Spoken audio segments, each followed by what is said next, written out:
Hello，大家好，我係 Karina。不經不覺9套3連環劈價系列，去到今日就係拍攝第6輯。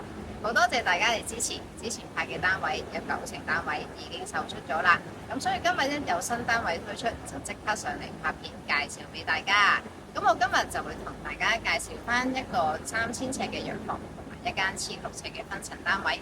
咁喺去片之前，希望大家記得俾翻個 like 同埋記得訂閱翻我個 channel 啦。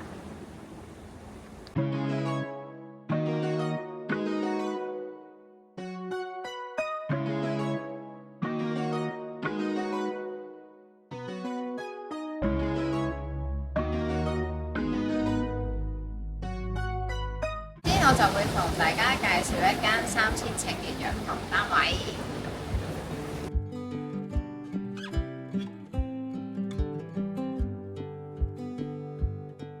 我哋一入到嚟單位就會係一個非常之方正嘅客飯廳，成個客飯廳就會大概會有720尺，咁配翻一個4米高嘅樓底。我哋首先就會嚟到個飯廳區，大家見到啦，放置翻個6人嘅圓形餐桌，空間感仍然都非常之足夠。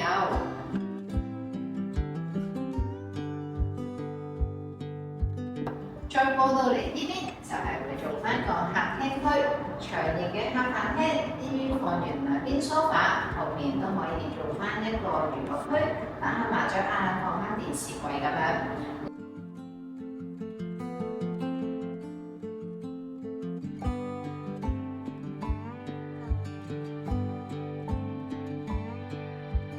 配翻個落地窗，我哋出邊咧就外連咗一個大概400尺嘅花園。花園嘅間隔都係非常之方正，配備晒有落去水位，就可以同屋企人喺度聚會啦。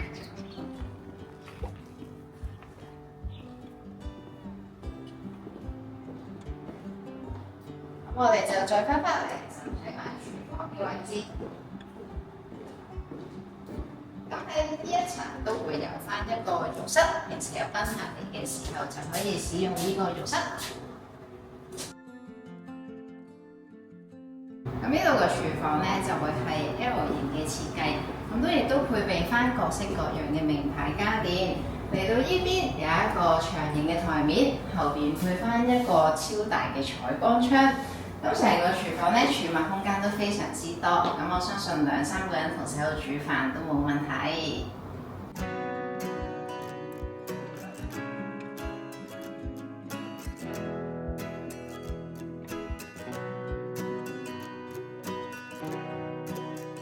我哋上到嚟1樓睡房區嘅位置。咁首先呢一層咧就會有3房3套，嚟到呢度就會係我哋一個家庭廳。如果大家冇需要用個家庭廳，又覺得房間唔夠咧，其實呢度都可以做多一個房間。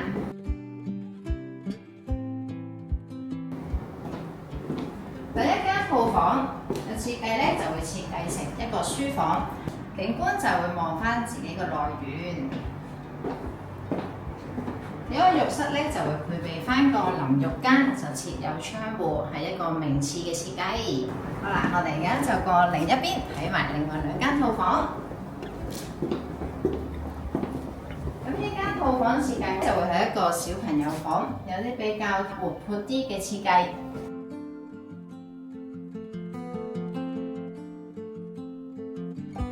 咁呢度咧其實外連咧都會有一個小露台。咁咧就會係對翻對面9套3風，而一個套房浴室同樣都係配備翻個淋浴間。再嚟到呢邊，呢一間套房咧就比較大啲啦，就可以用嚟做少主房。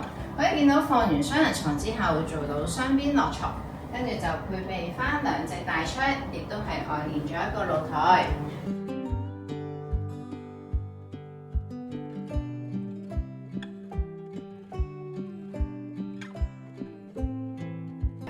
同樣呢一個套房嘅浴室都係會配備翻個淋浴間。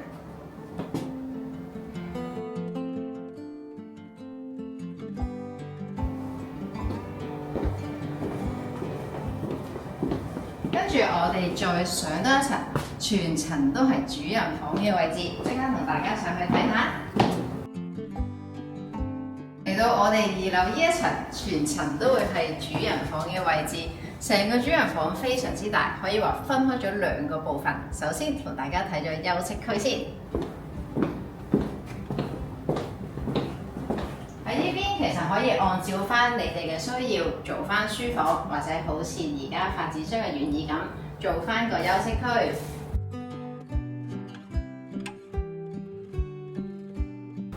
而嚟到呢邊就會係我哋寢區嘅位置。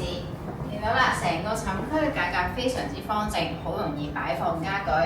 而家放置咗一個大嘅雙人床之後，兩邊床頭櫃都見到房間仍然有好多嘅空間。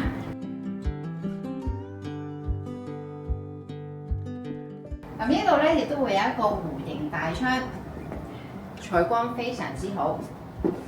外邊亦都會連咗一個小露台，咁好天嘅時候就可以出去飲杯咖啡，食個早餐。呢個主人房咧亦都會有一個好大嘅衣帽間，咁而家咧就擺得簡單啲，淨係梳妝台同衣櫃。咁我相信兩邊做晒衣櫃咧，男一邊、女一邊都足以夠用啦。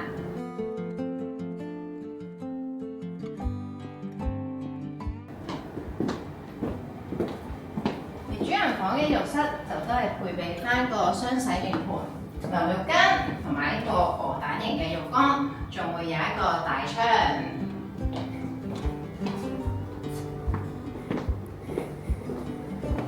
最後就同大家上天台度睇埋天台先。呢個單位咧，亦都會配備咗一個600多尺嘅天台。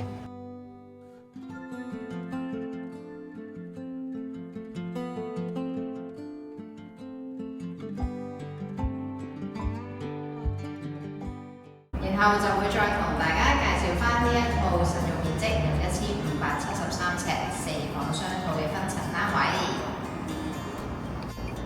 我哋一上到嚟單位，佢都會擁有自己嘅私家電梯大堂。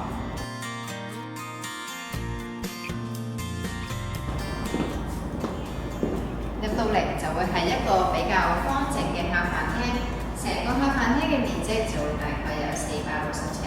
呢度嘅樓底就會去到3.2米高。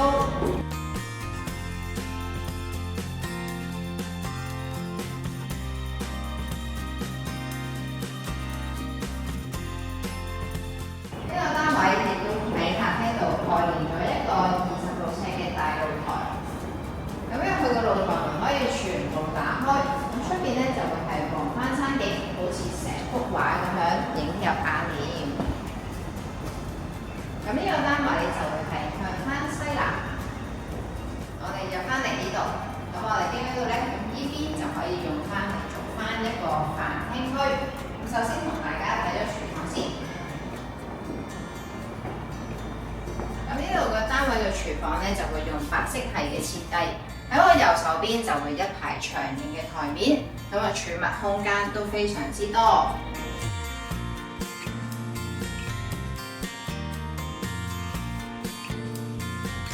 咁喺廚房行到出嚟，呢度咧就可以放置翻個水機啊、咖啡機，下邊都會配備翻酒櫃。喺我左手邊就會係工人姐姐房嘅位置。呢個單位主人房同埋睡房就會分開咗左右兩邊。咁我哋去翻我嘅右手邊睇咗睡房區嘅位置先。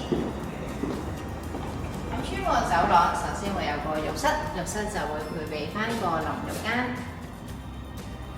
呢度咧就會係有2間睡房，咁咧2間細房，一個係長形嘅設計，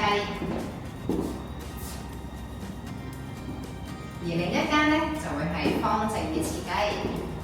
2間都會係外望翻自己內園嘅位置。咁至於少主房同主人房咧，就會係向翻同一個景觀。咁我哋首先睇咗少主房先，咁咧少主房嘅浴室都係配備翻個淋浴間。咁少主房嘅開式咧就會比較方正，咁可以喺呢邊放置翻雙人床啦，後面放翻衣櫃，出面嘅景觀都係以山景為主。最後就同大家嚟到睇主人房。咁主人房我哋入到嚟之後咧，都係會比較方正，空間